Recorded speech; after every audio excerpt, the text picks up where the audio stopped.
I'm Darren Birch with FRN, and I'm here live at AUSA Expo at the nation's capital, Washington D.C., with Richard Coleman. He is the Senior Vice President and General Manager of the Federal Sector at Axon.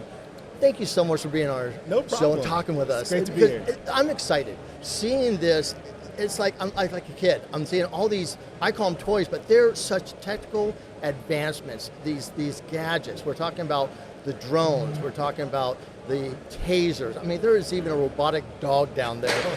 How exciting is that for you to see that come to fruition today, tonight, tomorrow, and so forth? This is so exciting.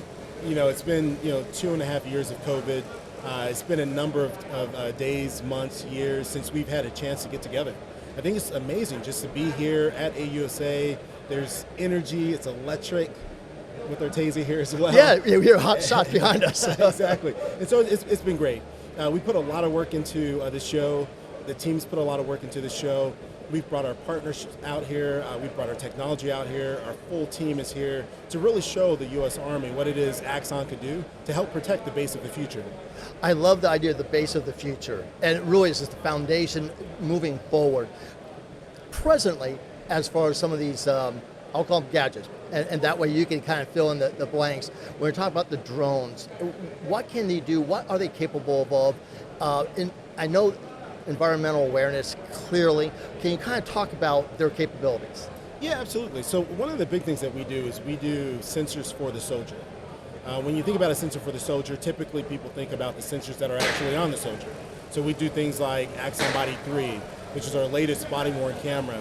And we do things like less lethal devices like our taser. But also there's sensors that the soldier can use like drones. And so you can think about if you're a soldier, you're in an austere environment, you want situational awareness beyond line of sight. Well, then we're allowing them to have drones that can push out beyond line of sight, gain situational awareness, and via communications being able to send that data back to the soldier so they can see what's going on. They can get better situational awareness, and ultimately what that's doing is protecting the life of that soldier, keeping that soldier safe. I'm glad you mentioned saving lives. I was a cop for 30 years, and I started in the 80s with the what I call wheel gun, a revolver. We didn't have less lethal, components and contingencies, and I saw firsthand how a taser with a subject with a knife that's at a certain distance and you're able to stay safe, now you can deal with them in such a better manner. How rewarding is that from your perspective and being in charge of this world of these, you're saving lives? Yeah, absolutely. I mean, it's the reason I came to Axon. I started Axon almost 4 years ago, and I came here because of the mission. In the end, Axon is a very mission-driven company. For the most part, we build technology around 3 main verticals of our mission, one of which is being protect life. And so, we develop technology like virtual reality. How can we ensure that we can put a soldier in a virtual environment so that if they make a mistake, they can rewind it? Yeah. They can get another shot. Yeah. They can learn, they can train, so that when they're in the real world, when there's bullets flying down range and flying back at them, when they're in situations that could potentially cost a life, we make sure that they can get it right. And they can do the things that can protect themselves and protect their brothers and sisters that are around them. Number 2, we do believe in less lethal technology.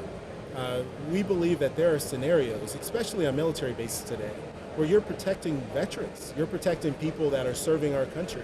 If there's a scenario where there's a potential use of force scenario with military police officers, we want to give them a tool in a situation that can de-escalate a potential use of force scenario. And if you can't de-escalate, you can resolve it with a tool that's not going to take a life. And so I'm really proud that we can build technology that can protect our war heroes and make sure that they go home safe at night. I love that, and I love the idea it's a tool on your tool belt. It's another tool. And when I think about the tools of military police, because when I talk about a military base like Fort Campbell, Kentucky, where I served, it was in 2 states, but it was the size of a city. Absolutely. And so the idea of having these same type of tools for the military, but with a police functionality. Can you talk a little bit about that? Yeah, if you look at 21st century policing, you look at, if you were to talk to an average citizen, and you ask the citizen, how do you determine if someone's law enforcement? They would say, well, they have a badge, they have a gun, they have a body camera, to have a taser. If you go to most military bases today, most installations, military police officers have a badge and a gun. The majority of military police officers today don't have modernized tasers. Wow. And there's no policy and there's no body-worn cameras on those soldiers, on those military police officers today. So we're sending military police officers into installations to protect our American heroes without the latest shopping technologies. centers. Exactly.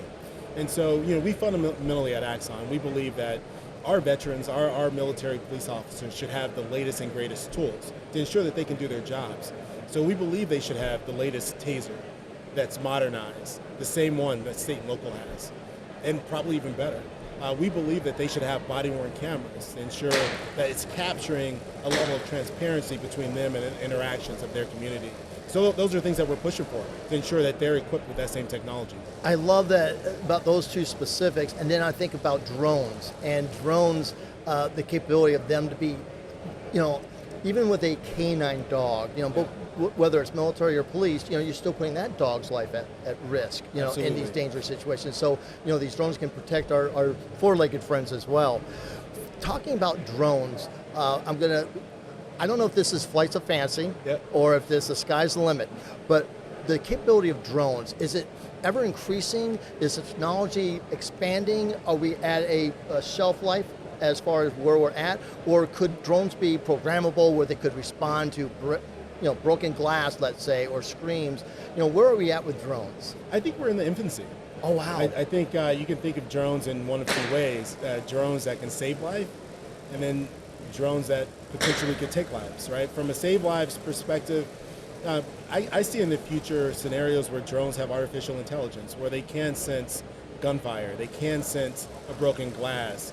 They can be the first responder, the soldier that charges into the fight to get better situational awareness and to potentially help resolve a conflict. On the other side of it, if you really think about the future, as the proliferation of drones increases, potentially there's adversaries that could use drones in harmful ways. So we're investing in technology like counter-drone technology, where you can actually identify a drone, and not only the drone, but identify the pilot, and help to deconflict a situation where a drone might have an intention to do something harmful.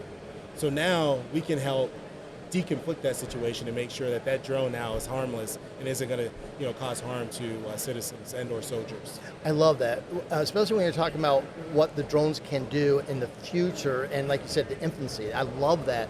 I think about the two senses of sight and sound. Right now, when you think of drone, I think, at least I did, thought of sight. Do they now have that hearing capability so that as far as situational awareness or environmental awareness, that the commanders can hear what's going on as well as see? Absolutely. So that technology exists today. I think if you look at a standard drone today a drone can see, has video, it can hear, has audio, and assuming there's a communication, that video and audio can get back to a command center where someone can act upon a scene that's beyond line of sight. I think as drones, as they continue to proliferate, artificial intelligence will also continue to get better. The thing about artificial intelligence is you have to continue learning and training, and as that artificial intelligence gets better and better, so will what a drone can see and what a drone can hear. Part of that equation, does it include that partnership or marriage with a particular unit, entity, department that has a unique need, that we don't know what we don't know, and they come forward and now they kind of explain to you their concerns, their needs. How easy is it to individualize, I guess, that technology to somebody's unique needs? I think it's easy. I mean, I think there's several scenarios that have happened just in the United States that have happened abroad, where you have citizens in environments and there's probably a threat that's putting those citizens in danger.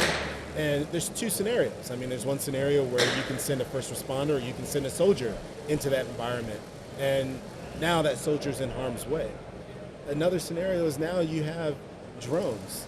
And with artificial intelligence and the increasing advancement of that AI and of those drones, in the future you can actually send that drone into harm's way to ensure that, number one, we understand what's happening there, and then potentially in the future to actually deconflict that threat. We've talked about drones, talked about tasers. I've noticed a lot of cool vehicles, and and there's one over there that looks like it has a lot of cameras. Can you talk a little bit about that application, both military as well as police? Absolutely. Yeah, so if you think about the Army and you think about the military police, just like standard state and local police officers, there's vehicles. And in those vehicles, there's typically in-car video.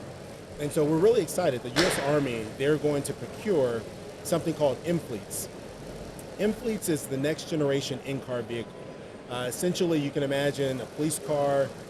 Inside the car, the cameras face the police officer and potentially someone that's detained in the back of the car. This system will allow military police officers to now, for the first time, have situation awareness in and around their vehicles.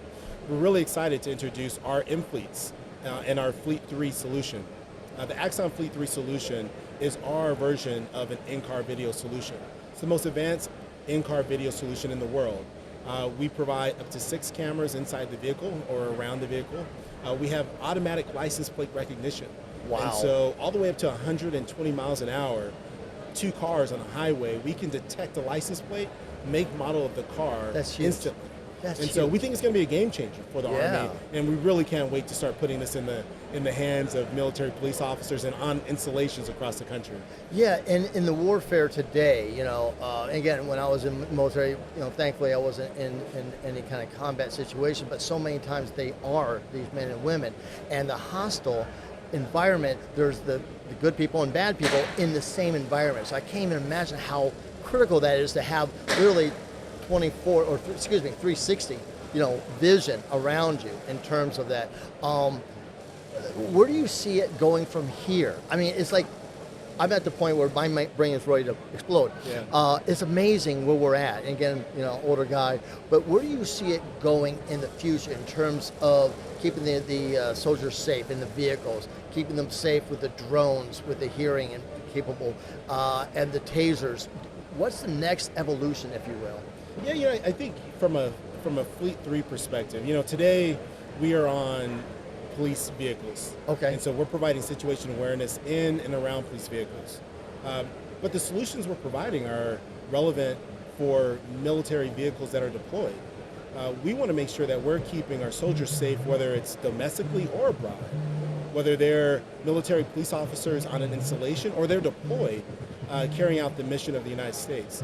And so we think in the future, we will be the go-to solution for sensors and in-car video for the Army's fleet as they deploy abroad. Not only that, but as soldiers also deploy, there's a need for sensors to better understand not only what's happening with the soldier to ensure that the soldier is safe, but that their environments are safe.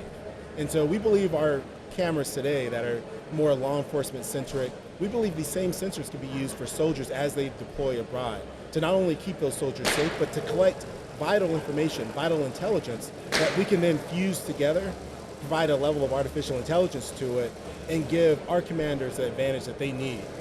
I love this because you talked about keeping them safe.